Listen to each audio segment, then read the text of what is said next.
Bonjour à tous et bienvenue à Cannes pour le Yachting Festival, synonyme de rentrée des classes pour les chantiers français et internationaux, qui présentait cette année pas moins de 157 nouveautés, dont 87 en avant-première.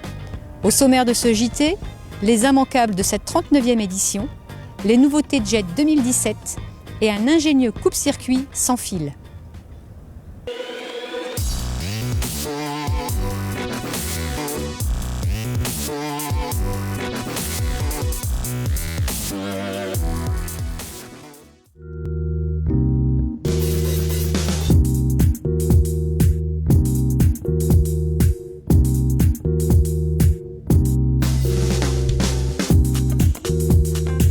Certes, il y a la douceur du climat et parfois des stars aux abords de la Croisette, mais les véritables vedettes sont ici nautiques et attirent au Cannes Yachting Festival chaque année près de 50 000 visiteurs. On vous emmène pour un tour d'horizon des perles de cette édition 2016. Premier arrêt sur le stand Jeannot qui dévoile pour l'occasion ses nouveautés Mary Fisher. Mais la véritable star du chantier français est incontestablement la Leader 30, développée en collaboration avec le cabinet Garroni pour le design et Michael Peters pour la carène. Ce modèle de plus de 9 mètres se distingue par son immense plage de bain et son vaste carré de cockpit.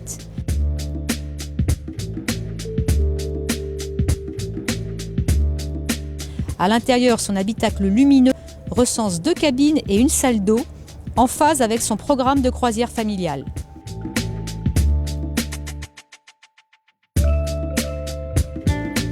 Enfin, on notera que ce cabin cruiser est proposé en mono ou bimoteur inboard Z-Drive jusqu'à 2 fois 250 chevaux. Du côté des pneumatiques, les Italiens sont à l'honneur avec le Benjamin de la gamme GT chez Lomac, ou encore avec l'inévitable Capelli Tempest 40, 2 unités présentées ici en première mondiale. La surprise vient cependant d'un chantier mauricien qui nous aguiche avec un toy boat particulièrement ludique, le Seacart 335. Ce semi-rigide de 3,50 m a tout d'un kart nautique avec sa propulsion jet, son accélérateur au volant et son bloc Yamaha de 110 ou 180 chevaux. Il peut atteindre 40 nœuds en vitesse de pointe et embarquer de 3 à 5 passagers pour un programme de balade sportive ou de servitude en tant qu'annexe.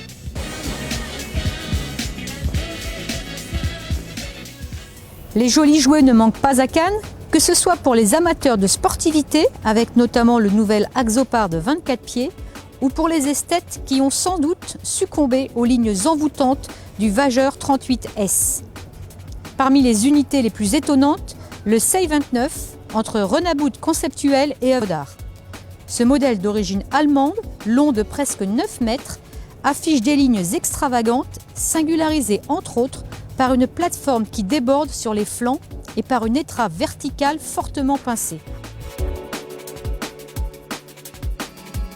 La coque en fibre de carbone et un panel de motorisation allant de 300 à 500 chevaux lui garantissent de belles performances. Sa vitesse de pointe approche 55 nœuds, en effet avec la configuration plus musclée. Dans la taille supérieure, on pouvait également admirer le sensationnel Frauscher Demand 1414, sans oublier le nouveau Chris Craft Commander 42 dans un style proche des Lobster Boats. Nous avons cependant craqué pour les lignes épurées et élitistes du Vanquish 48. Caractérisé par sa construction en aluminium et son étrave inversée, ce grand open de 15 mètres présente des finitions remarquables et multiplie les espaces de convivialité au niveau du cockpit et sur l'avant. Sa carène rapide peut atteindre 40 nœuds, propulsée par des pods et couplée à 2 inboards de 600 chevaux. On notera enfin une dotation standard premium comprenant joystick, air conditionné, générateur ou encore une sono custom haut de gamme.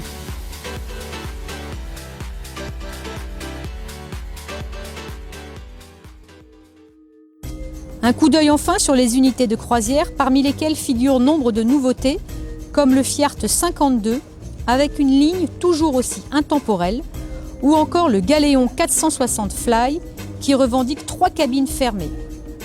Notre coup de cœur revient cependant à l'Arcadia Sherpa, qui casse les codes de la plaisance avec son look de remorqueur de luxe. L'entrée de gamme du chantier italien mesure 18 mètres de long et elle est proposée en 2 versions, Open Deck ou Salon Deck, chacune déclinée avec 1, 2 ou 3 cabines.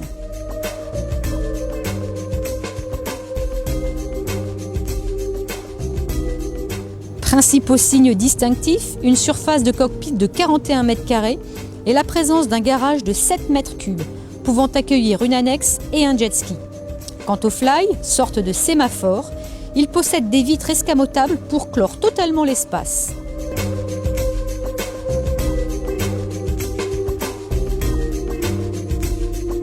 Un dernier mot sur la propulsion, qui est assurée ici par les pods IPS 600 de Volvo.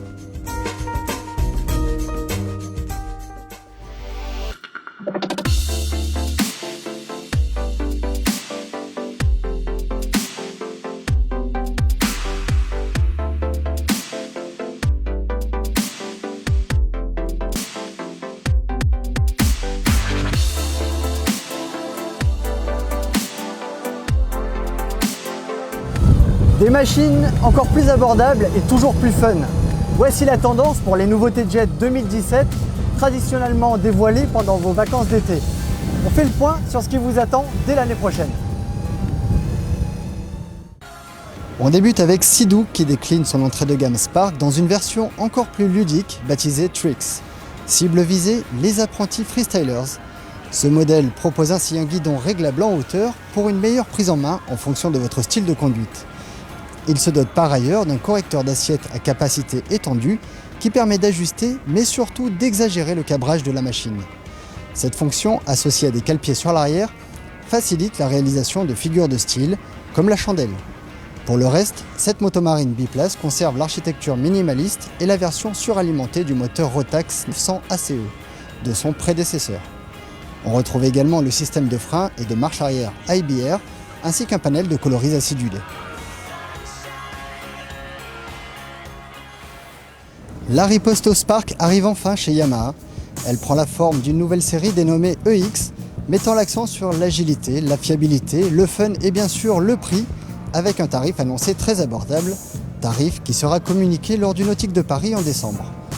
Composée de 3 modèles, EX, EX Sport et EX Deluxe, cette gamme affiche un design inédit et elle adopte le Tonic TR1, un bloc maison de 3 cylindres et 1049 cm3. Entre autres arguments, Yamaha fait valoir sur ses nouveaux Wave Runner une coque légère et résistante, une selle triplace ou encore un réservoir de 50 litres. Notez pour finir que la version Deluxe est la seule à embarquer le très avantageux System Ride.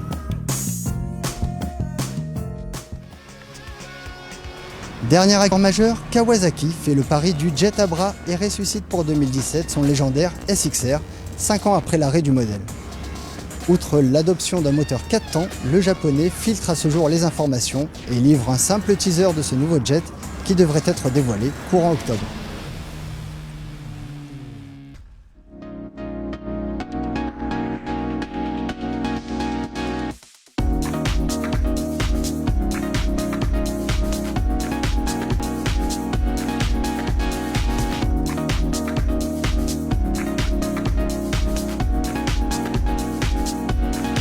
Le coupe-circuit, équipement indispensable qui fait consensus pour naviguer en toute sécurité, entame sa révolution 2.0 grâce à la société norvégienne Fellmarine. Du simple fil rouge à plus de fil du tout, il n'y a qu'un pas. Explication. La sécurité, la liberté de mouvement en plus. C'est ce promet le système de coupe-circuit pour hommes à la mer Wimea, commercialisé par Fellmarine. Ce dispositif propose de remplacer le traditionnel cordon torsadé par un bracelet souple et léger en silicone. Ce dernier ne pèse que 25 grammes, est étanche à 3 mètres de profondeur et bénéficie d'une autonomie de 300 heures. Le bracelet, qui existe en plusieurs coloris, est connecté à un boîtier fixé sur la console via un protocole sans fil garanti 100% stable, autrement dit fiable. Au moment d'embarquer, il suffit d'exercer une pression de 3 secondes sur le bracelet et le boîtier pour appairer les deux éléments. Le plaisancier peut ensuite naviguer sereinement et se déplacer librement à bord du bateau. En cas de chute par-dessus bord, occasionnant une immersion du bracelet ou une distance de plus de 15 mètres avec le boîtier, le système coupe automatiquement le ou les moteurs. À noter, le dispositif de secours permet de redémarrer le moteur après 6 secondes pour que les éventuels passagers toujours à bord du bateau puissent porter assistance à la personne tombée à l'eau. Seul bémol ici, le prix, inévitablement. Comptez environ 200 € pour un système complet. À titre de comparaison, c'est 10 fois plus cher qu'un coupe-circuit filaire.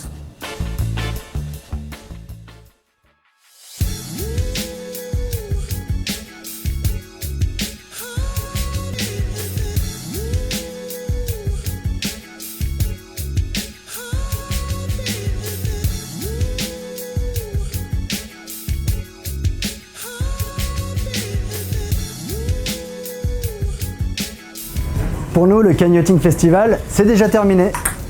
En attendant le compte-rendu complet, vous trouverez en kiosque Motorbot magazine numéro 322, avec au sommaire les essais du Sea-Ray 270 Sundeck, du Lomax 600 Big Game ou encore de la gamme de semi-rigides Marlin. Ne manquez pas nos dossiers consacrés à l'hivernage, aux batteries, ainsi qu'aux points à vérifier sur un Cap Camara d'occasion. Sans oublier notre navigation en Bretagne Sud à Lorient.